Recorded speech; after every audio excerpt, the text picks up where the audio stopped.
Refugees and asylum seekers. Some of them were actually refugees, and asylum seekers.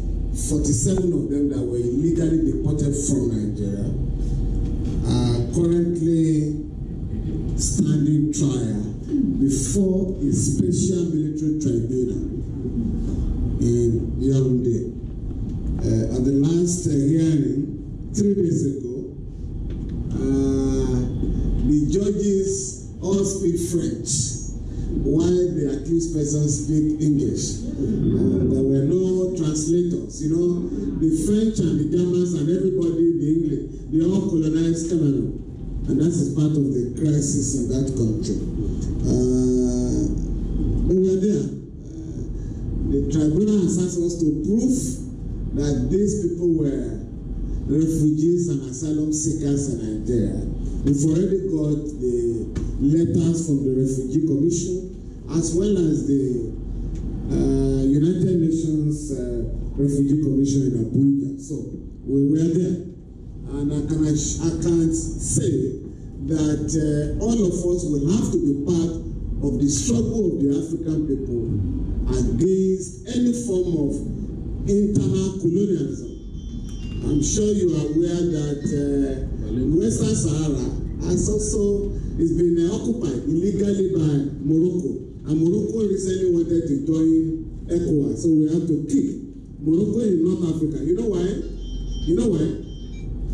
The European Union 5 years ago wanted to send goods to West Africa without tariff, and that was going to collapse all the infantile industry there. When we got that defeated, they then said, Morocco, why don't you go and join ECOWAS? Morocco in North Africa, why don't you join ECOWAS? Because Morocco has a so-called liberalization agreement with the European Union.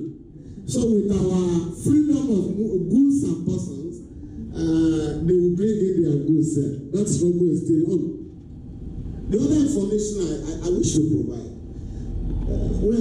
it's just to join issues with my colleagues. I want to appeal to all of us to stop insulting the masses of our people. The impression is suddenly being given that vote buying has just started in Nigeria.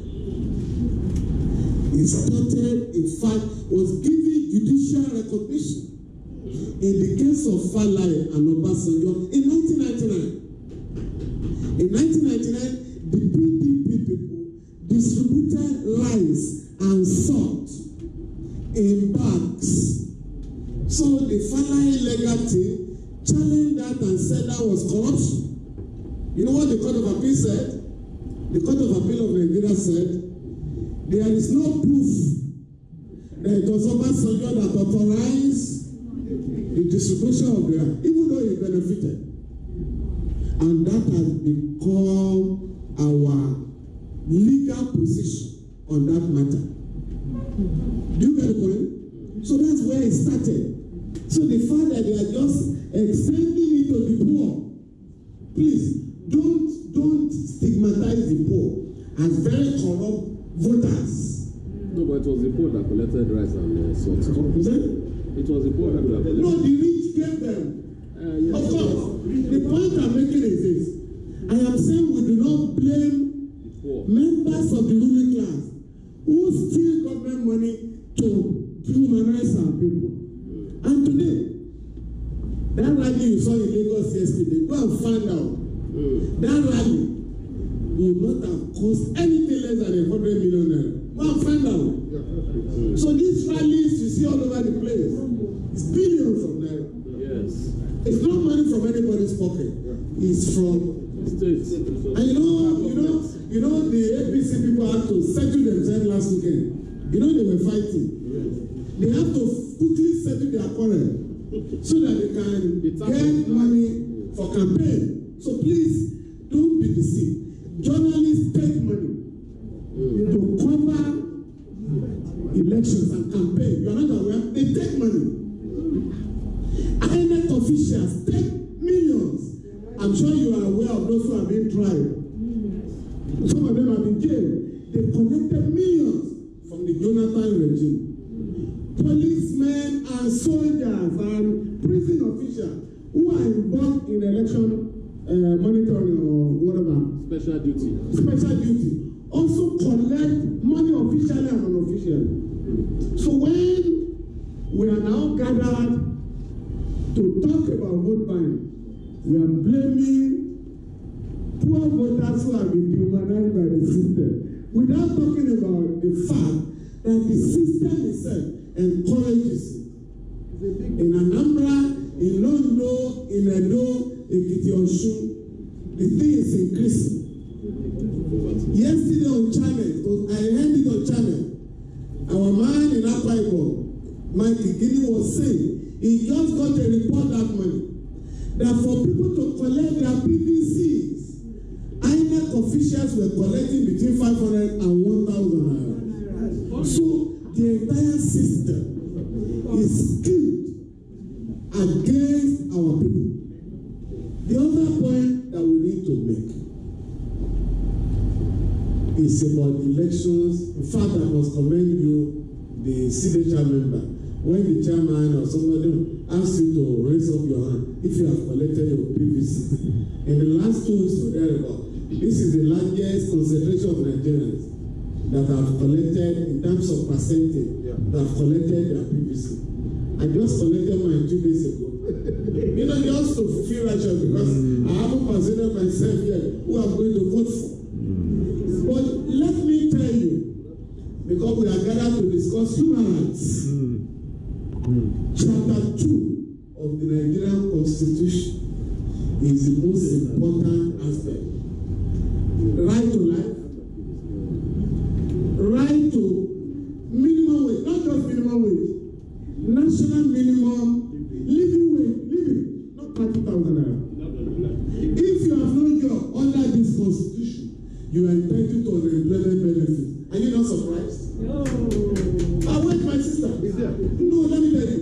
This provision, the provision including right to health, right to education. In fact, the one of right to education, they said education shall be free from primary to university as and when practicable. Who is going to determine as and when practicable? The ruling class. And what they have done since then is to send their own children to private schools at home and abroad and leave the children of the poor to roam the street. As of 2015, 13.2 million children, 2015, were roaming the streets of Nigeria. And that is where kidnappers, terrorists, and others recruit our people. Therefore, we have lost this election. I'm talking of the Nigerian people. I mean the election coming up on 16th and 2nd of March. It's not your own election. We've lost. Yes. Whoever emerges will not address the problems confronting the Nigerian people. That is why in all the campaign, nobody is talking of education. Nobody is challenging illiteracy, unemployment, darkness, and the rest of them. Egypt has just constructed 14,000 megawatts with $7 billion. Obasanjo spent $16 billion on generating darkness for our country.